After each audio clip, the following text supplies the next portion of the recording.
ونصلي ونسلم على رسوله الكريم وعلى آله وأصحابه أجمعين. أما بعد، معزز خواتین و حضرات، سامعین و سامعات، ناظرین و ناظرات، 20 روزہ فہم الدین کورس کی شرکا، السلام علیکم ورحمۃ اللہ وبرکاتہ۔ حمد و ثناء کے بعد الحمدللہ ثم الحمدللہ 15واں سالانہ 20 روزہ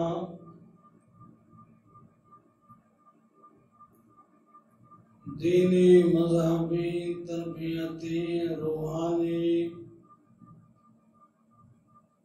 پروگرام فہم الدین کورس کی آج چوتھی نشست ہے، آج چوتھا پروگرام ہے۔ کل کی نشست میں آپ نے وضو کے متعلق وضو کے فضائل و مسائل، اہم باتیں سماعت فرمائی۔ اللہ تعالیٰ عمل کی توفیق عطا فرمائے کہ عبادات کے لیے، خصوصاً نماز کے لیے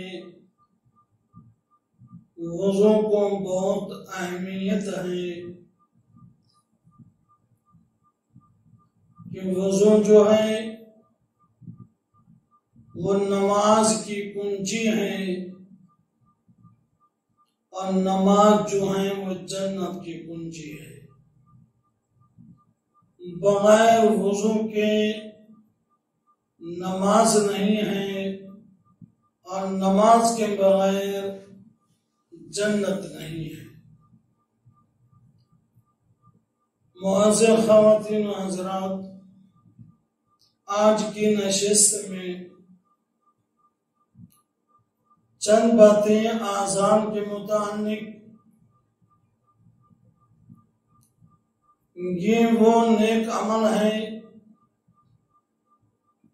جس کا ذکر اللہ پاک نے قرآن میں فرمایا ہے، وَمَنْ أَحْسَنُ قَوْلًا مِّمَّنْ دَعَا إِلَى اللَّهِ وَعَمِلَ صَالِحًا، کہ اس شخص کی بات سے کس شخص کی بات اچھی ہے جو اللہ کی طرف بلائے، اللہ کی طرف بلاوا۔ یہ اذان جو ہے اس کو بہت فضیلت حاصل ہے، اور آج ہم اذان کی برکتوں سے محروم ہیں۔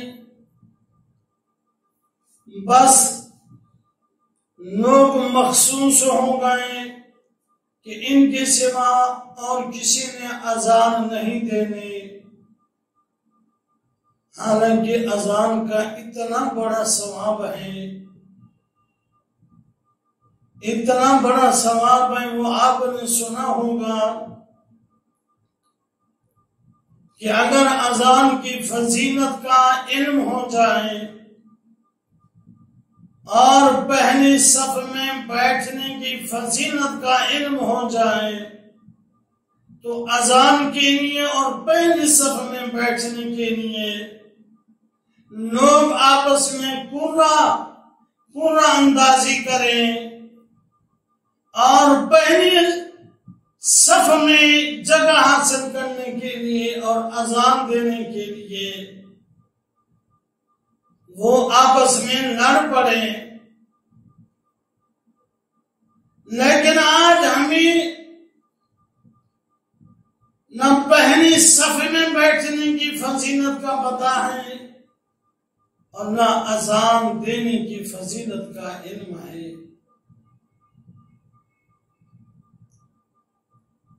سرکار دو عالم صلی اللہ علیہ وسلم نے ارشاد فرمایا 3 لوگ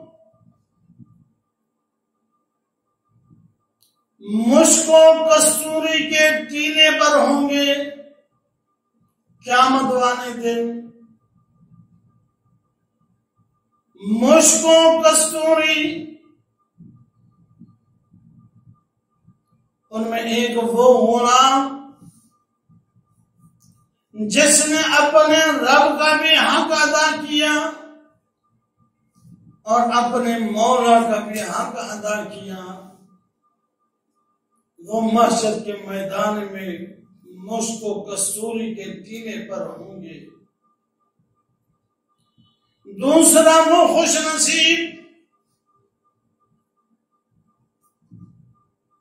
جس نے قوم کی امامت کی ہو،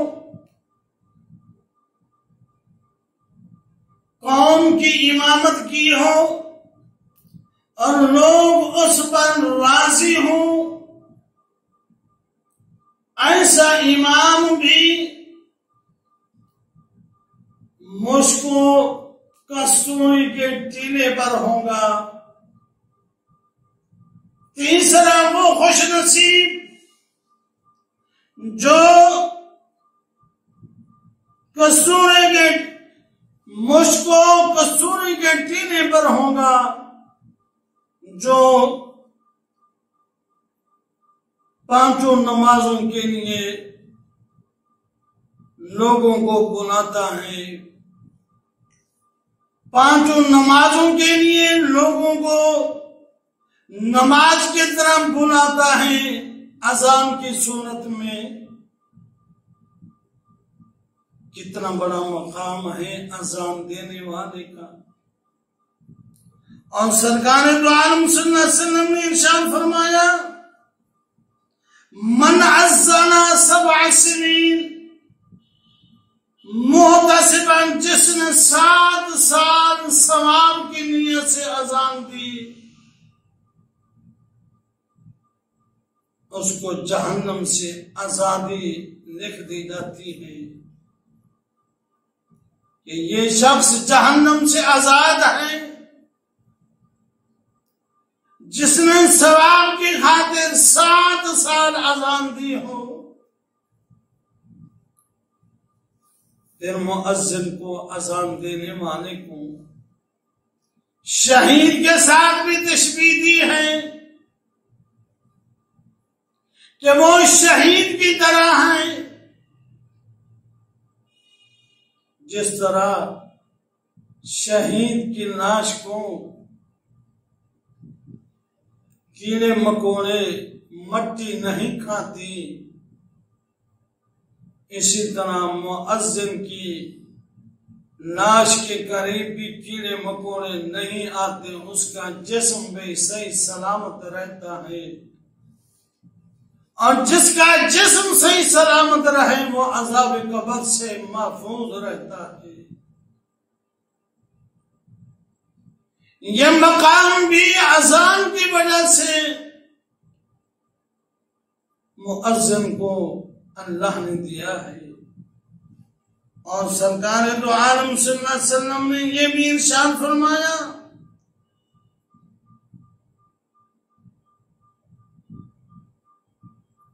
اللہ اکبر.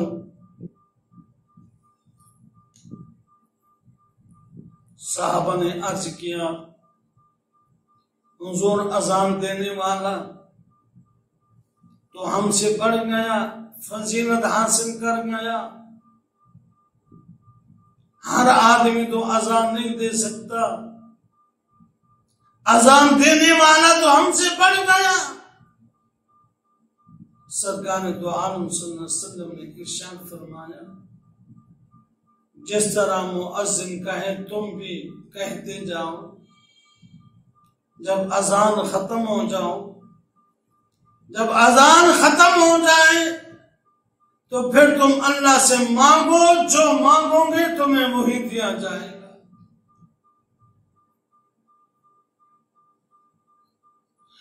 جو ثواب، جو نیکی اذان دینے والے کو ملتی ہے وہی اجر، وہی فضیلت اذان کا جواب دینے والے کو بھی اللہ عطا فرماتا ہے۔ جس طرح مؤذن کہے ہم بھی پیچھے اللہ اکبر کہیں، ہم بھی اللہ اکبر کہیں،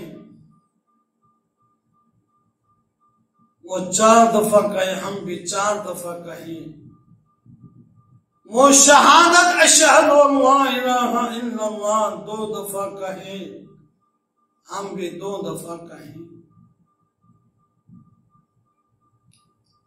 اشہد ان محمد رسول اللہ، ہم بھی یہی کلمہ مؤذن کے پیچھے کہیں اور درود بھی پڑھیں۔ مؤذن کہیں حی علی الصلاۃ،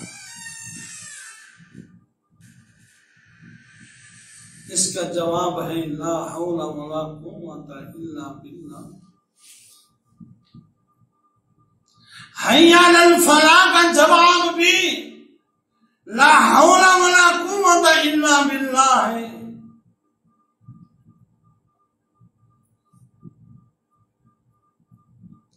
اور جب مؤذن ہر اذان میں 15 کلمات ہیں، صبح کی اذان میں 17 کلمات ہیں، الصلاۃ خیر من النوم، الصلاۃ خیر من النوم، ان 2 کلمے کا جواب ہے صدقت و بررت، صدقت و بررت، اے اذان دینے والے تو نے سچ کہا ہے کہ نماز جو ہے وہ نیند سے بہتر ہے، تو نے سچ کہا ہے کہ نماز نیند سے بہتر ہے۔ باقی جس طرح مؤذن کہتا جائے تم بھی اسی طرح کہتے جاؤ، تو جو فضیلت، جو مقام مرتبہ مؤذن کو ملے گا تو جواب دینے والے کو بھی وہی عطا کیا جائے۔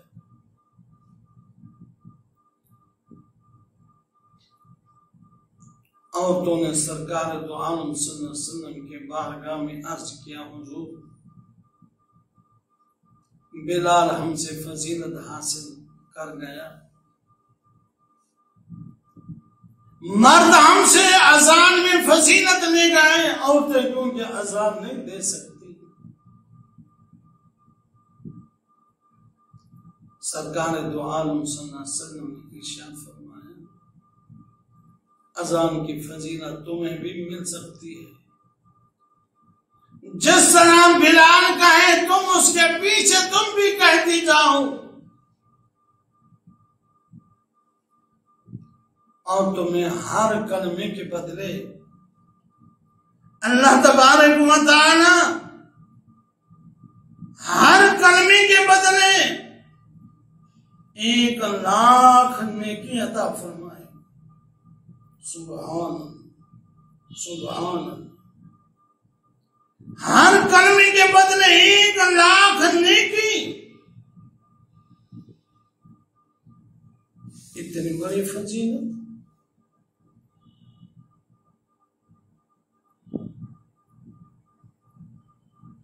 اور 10,000 درجے اللہ تعالیٰ بلند فرمائے گا، اور 10,000 گناہ اللہ تعالیٰ معاف فرمائے گا۔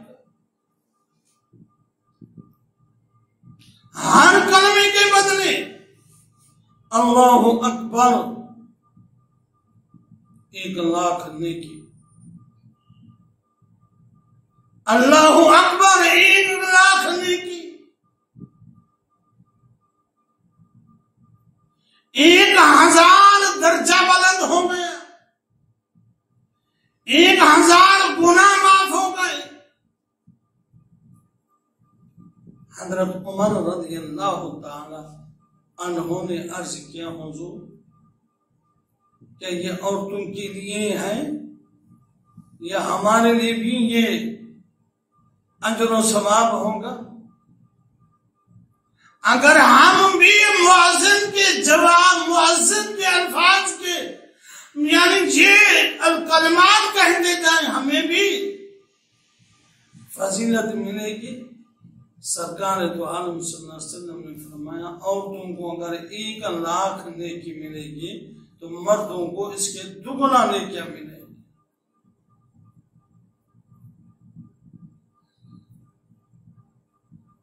معزز خواتین و حضرات، یہ وہ کام ہیں آج جن سے ہم محروم ہیں، جن فضیلتوں سے، برکتوں سے ہم محروم ہیں.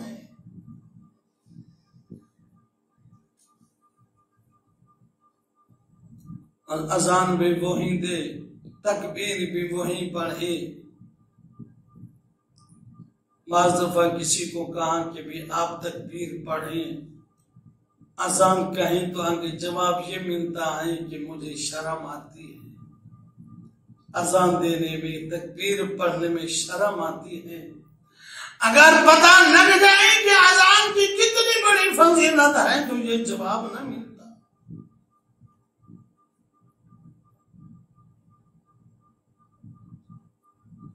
پھر اذان دینے والے کی جہاں جہاں تک آواز جاتی ہے، میلوں تک آج مؤذن کی آواز جاتی ہے. اس ایریے میں جتنے درخت، جتنے مٹی ریت کے ذرات، جتنے مکان، جتنے درخت ہوں گے وہ مؤذن کے لیے گواہ بن جائیں گے. کتنی بڑی فضیلت ہے مؤذن.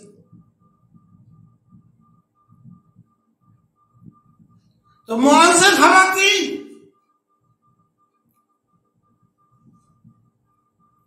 یہ اس لیے عرض کیا ہے کہ ہمارے اندر بھی اذان و تکبیر کہنے کا شوق پیدا ہو جائے، ہم بھی اذان اور تکبیر کی برکتیں حاصل کر لیں. اتنا سارا کچھ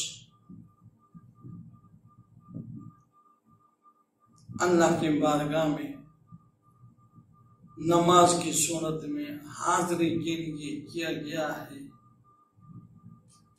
اذان بھی اللہ کا بلاوا ہے، آؤ فلاح کی طرف، آؤ کامیابی کی طرف، آؤ نماز کی طرف.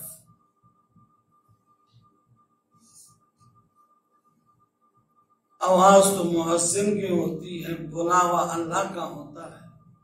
اللہ بلا رہا ہے اپنے بندوں کو. لوگوں آؤ کامیابی کی طرف، فلاح کی طرف.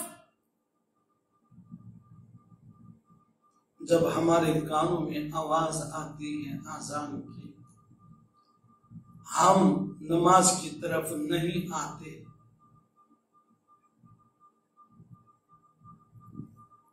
تو کیا اللہ ہم پہ خوش ہوگا؟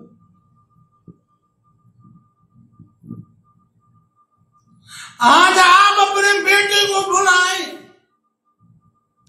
مالک اپنے نوکر کو بلائیں، اور مالک کے بلانے پر نوکر نہ آئے، باپ کے بلانے پر بیٹا نہ آئے، استاد کے بلانے پر شاگرد نہ آئے، یقیناً باپ کو بھی غصہ آئے گا، مالک کو بھی غصہ آئے گا، اور استاد کو بھی غصہ آئے گا کہ میں نے بلایا اور وہ نہیں آیا. خالق کائنات تجھے بلا رہا ہے.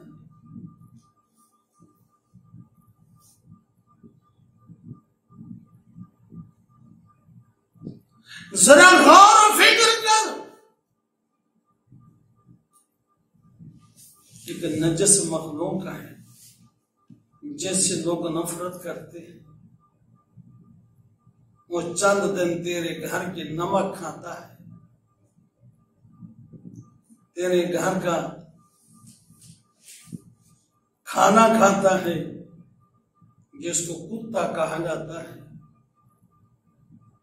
مالک اس کو بلاتا ہے نا کتے کو، کتا جہاں کہیں ہوتا ہے مالک کی آواز پر دوڑ کر آ جاتا ہے،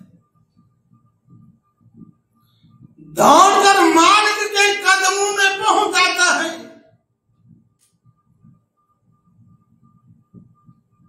انسان تجھ پہ افسوس ہے، ایک نجس مخلوق بھی اپنے مالک کی اتنی قدر کرتی ہے، مالک کو بلائے وہ فوراً آ جاتا ہے، لیکن تجھے خالق کے کائنات بلا رہا ہے اور تم اللہ کے بلاوے کی طرف دھیان ہی نہیں دیتا، توجہ نہیں کرتا۔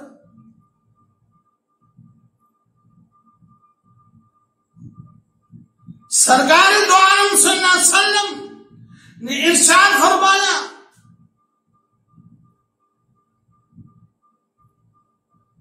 کہ ایک مومن کی بدبختیاں نام مرادی کے لیے اتنا کافی ہے کہ اذان ہو رہی ہو اور وہ اذان کا جواب نہ دے،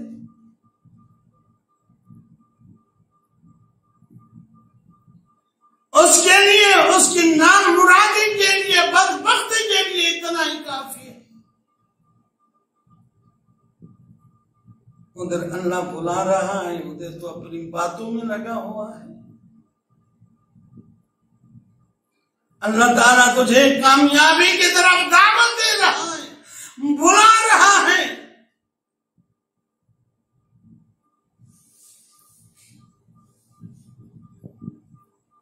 فرماتے ہیں ادھر اذان ہو رہی ہو، ادھر آدمی گفتگو کر رہے ہو،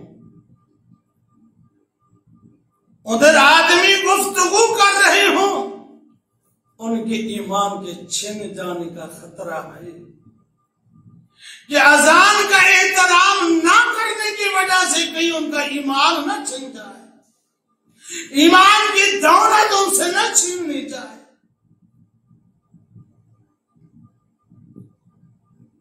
اللہ اکبر۔ ہارون الرشید کی بیوی تھی، یہ دور عباسیہ کا بادشاہ گزرا ہے، ہارون الرشید، اس کی بیوی کا نام تھا زبیدہ، اور یہ وہ زبیدہ ہے جس نے بغداد سے لے کر مکے تک ایک نہر کھدوائی تھی، مکے تک لوگوں تک پانی کی سہولت، پانی پہنچانے کے لیے چرند پرند درندوں نے پانی پیا، انسانوں نے پانی پیا۔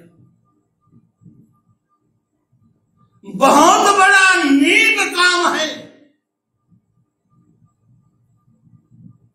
کسی درویش نے زبیدہ کو خواب میں دیکھا، کسی درویش نے خواب میں اس ہارون الرشید کی بیوی کو خواب میں دیکھا اور کہا، بی بی تو نے تو بہت اچھا کام کیا ہے، پانی تو نے پہنچایا ہے اور اللہ نے تو تجھے بخش دیا ہوگا، اللہ نے تو تجھے جنت میں اعلیٰ مقام دیا ہوگا۔ زبیدہ نے کہا اس وجہ سے اللہ نے مجھے نہیں بخشا، نہر کھدوانے کی وجہ سے تو اللہ نے مجھے دنیا میں شہرت عزت عطا فرمائی تھی، لیکن میری بخشش کا ذریعہ میرا ایک اور عمل بنا ہے۔ ہارون الرشید کے ساتھ میں شکار سے واپس آئے، دوپہر کا وقت تھا، پیاس شدید لگی ہوئی تھی، شدید پیاس لگی ہوئی تھی، اور جیسے ہی میں نے منہ کے ساتھ پانی کا گلاس لگایا ادھر مؤذن نے اذان دی۔ میں نے مؤذن کی اذان کا احترام کرتے ہوئے میں نے پانی نہیں پیا، گلاس رکھ دیا۔ اللہ کے بلاوے کا احترام کیا، اللہ کو میرا یہ عمل پسند آ گیا، اسی عمل کی وجہ سے اللہ نے مجھے بخش دیا۔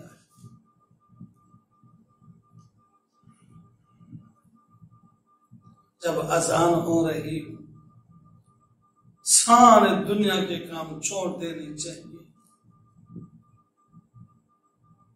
فوراً اللہ کے حکم پر نماز کے لیے تیار ہو جائے۔ معزز خواتین، اللہ تعالی ہمیں اللہ کی اس آواز، اس دعوت کا ادب احترام نصیب فرمائے۔ اب اللہ کا بلاوا آ گیا، اب ہم اللہ کے بارگاہ میں نماز کی صورت میں حاضر ہو رہی ہیں۔ سنیے ادب، کیا اپنے سر کو ڈھانپ لیں،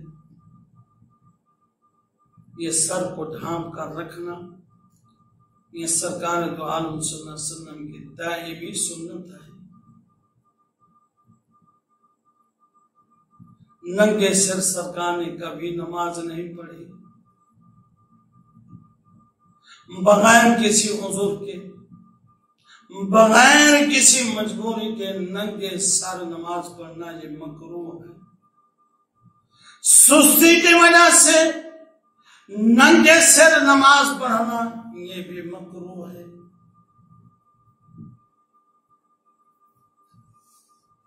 حدیث مبارکہ میں ہے کان یأمر بستر الرأس فی الصلاۃ، حضور صلی اللہ علیہ وسلم نماز میں سر چھپانے کا حکم دیا کرتے تھے۔ بالعمامۃ ام القلنسوۃ، امامے کے ساتھ یا ٹوپی کے ساتھ۔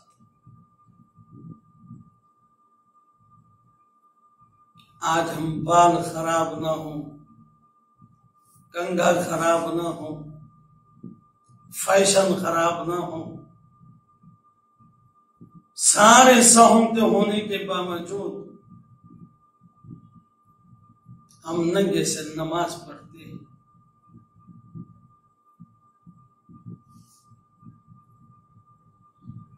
جو ننگے سر، یہ تو وہ لوگ بھی کہتے ہیں جو ضروری نہیں سمجھتے، وہ ہمیشہ ننگے سر ہی رہتے ہیں اور ننگے سر ہی نماز پڑھتے ہیں۔ وہ بھی کہتے ہیں کہ اگر سستی کی وجہ سے کہ ننگے سے نماز پڑھے گا تو یہ عمل اس کا مکروہ ہوگا۔ اور سرکار دو عالم صلی اللہ علیہ وسلم نے ارشاد فرمایا، کنز العمان کی حدیث ہے،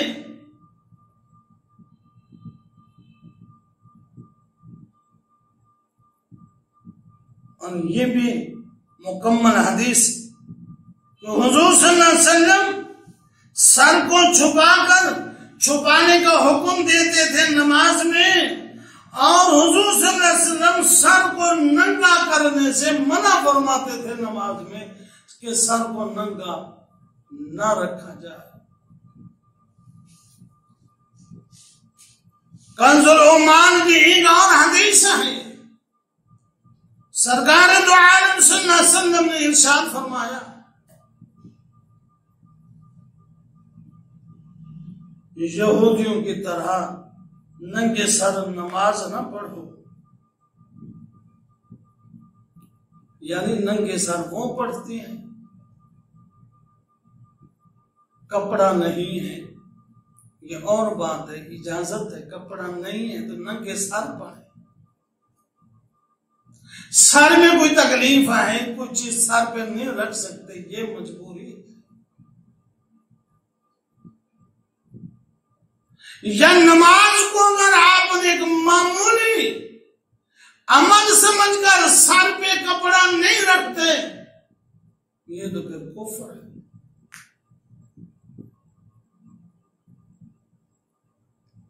نماز کو معمولی سمجھنا۔ سرکار دو عالم صلی اللہ علیہ وسلم نے فرمایا یہودیوں کی طرح ننگے سر نماز نہ پڑھو۔ کنز الامال کی حدیث ہے، کنز الامال شریف کہ یہودی نماز پڑھتے ہیں، یہودی بھی نماز پڑھتے ہیں اپنے مذہب کے مطابق، اپنے دین کے مطابق، عیسائی بھی نماز پڑھتے ہیں۔ اور سرکار دو عالم صلی اللہ علیہ وسلم نے ارشاد فرمایا میری امت حق پر رہے گی جب تک ٹوپی پر امامہ باندھے گی۔ اللہ اکبر۔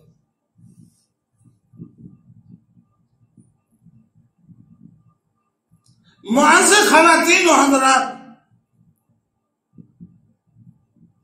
اللہ کی بارگاہ میں حاضری کا ادب یہی ہے، لباس بھی صحیح ہو، ایسا لباس پہنے جو لباس پہن کر باہر جانا آپ اپنی عزت سمجھیں۔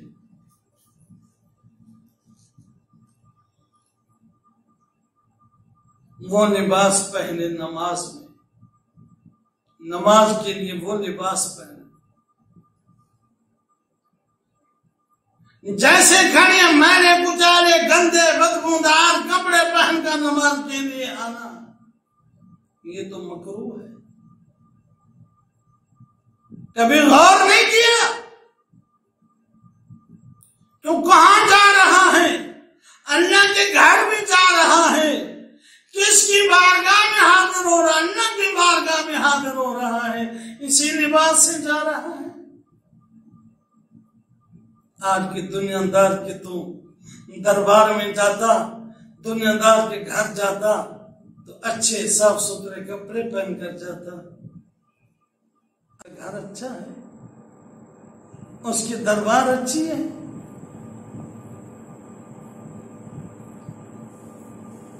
یا بنی آدم خذوا زینتکم عند کل مسجد، نماز کے وقت اپنے آپ کو خوبصورت کر کے خوبصورت بناؤ۔ اللہ اکبر۔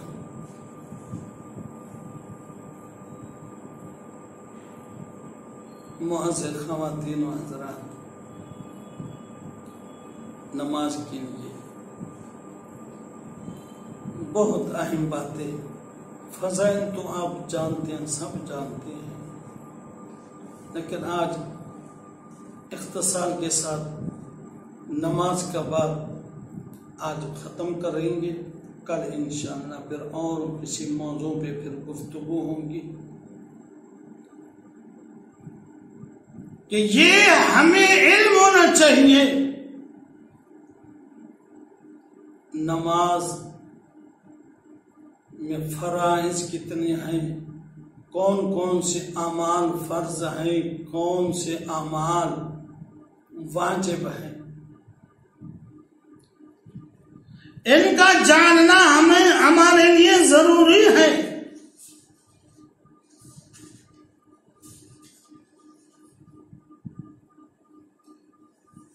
جب ہمیں، کیونکہ فرض کا درجہ نفل سے واجب سے زیادہ ہوتا ہے، اور ہمیں یہ جاننا چاہیے کہ نماز میں کتنے فرائض ہیں۔ تقریباً نماز کے اندر 13 فرض ہیں، 7 باہر ہیں اور 6 اندر ہیں۔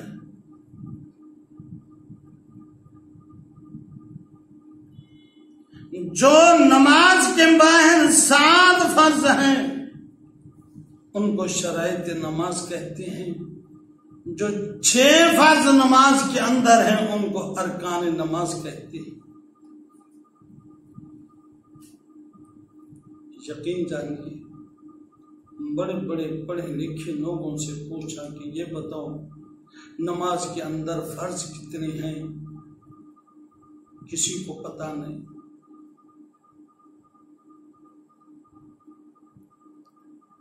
اگر جو فرائض ہے نماز میں اگر وہ فرض چھوٹ گیا تو نماز نہیں ہوگی۔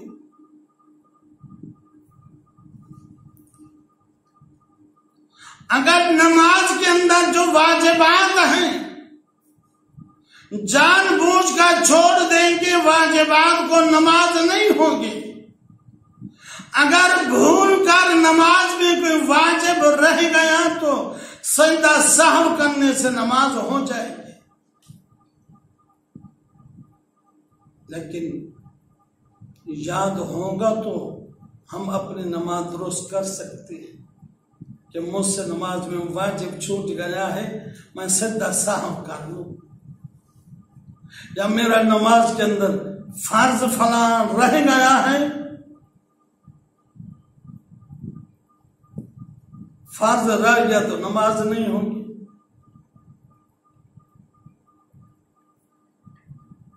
پہلا فرض ہے نماز میں بدن کا پاک ہونا، بدن کا پاک ہونا، ناپاک بدن جو ہے نماز نہیں ہوگی ناپاک بدن کے ساتھ۔ دوسرا فرض ہے لباس کا پاک ہونا،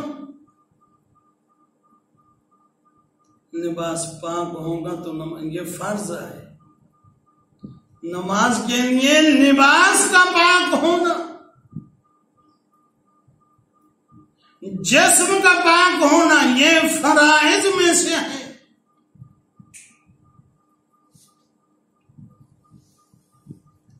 تیسرا فرض ہے جگہ کا پاک ہونا،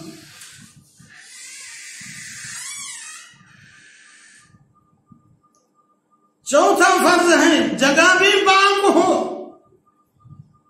گندگی کی جگہ پہ نماز نہیں ہے، جگہ کا پاک ہونا یہ فرض ہے۔ اور سطر کا چھپانا، سطر کا چھپانا یہ بھی فرض ہے۔ عورت ساری کی ساری چھپانے کی چیز ہے، مرد کا سطر کیا ہے؟ ناف سے لے کر گھٹنوں تک یہ مرد کا سطر ہے۔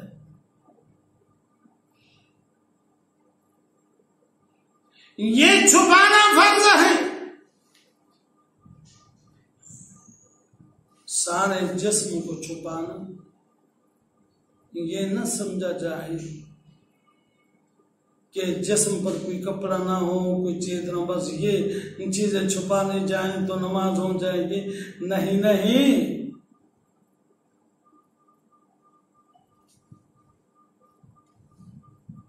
جسم کا چھپانا یہ بھی لازمی ہے۔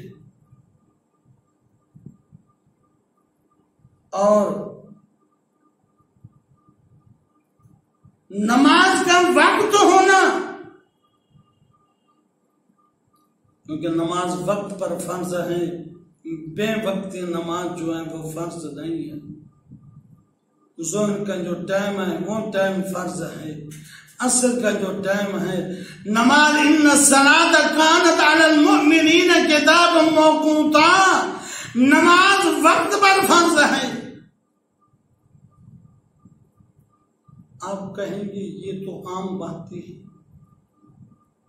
یہ تو پڑھتے ہیں ہم اکثر نماز کی کتابوں میں، ضرور پڑھتے ہوں گے، لیکن جتنا پڑھنے کا اثر نہیں ہوتا جتنا کسی کی زبان سے سننے کا اثر ہوتا ہے۔ کئی بار آپ نے کتابوں سے یہی باتیں پڑھی ہوں گی، اتنا اثر نہیں ہوا ہوگا جتنا کہ آج آپ سن رہی ہیں۔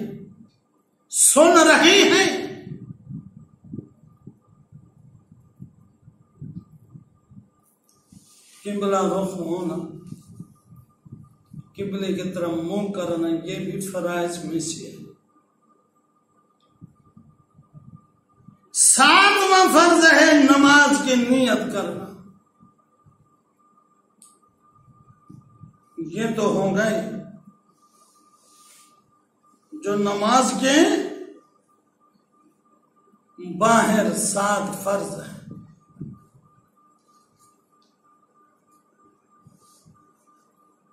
جو 6 فرض ہے نماز کے اندر،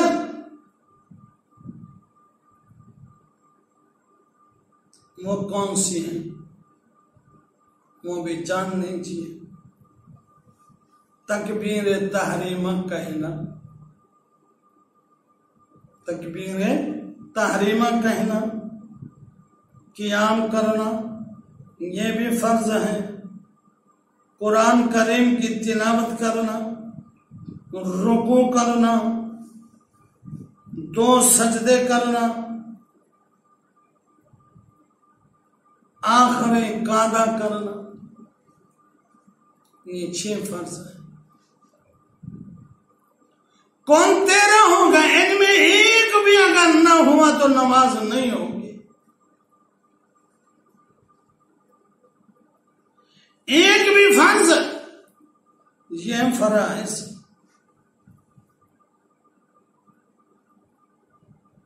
معزز خواتین،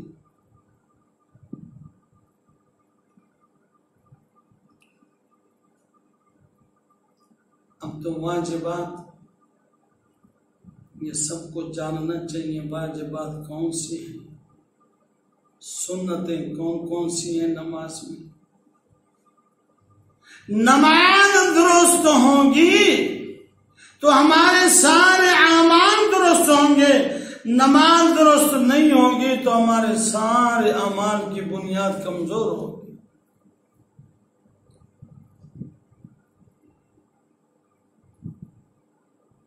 معزز خواتین و حضرات، اللہ تعالی ہمیں اہم مسائل سیکھنے کا اور عمل کرنے کا شوق عطا فرمائے، اور آج کی نشست میں جو باتیں آپ تک پہنچائی ہیں اللہ قبول فرمائے۔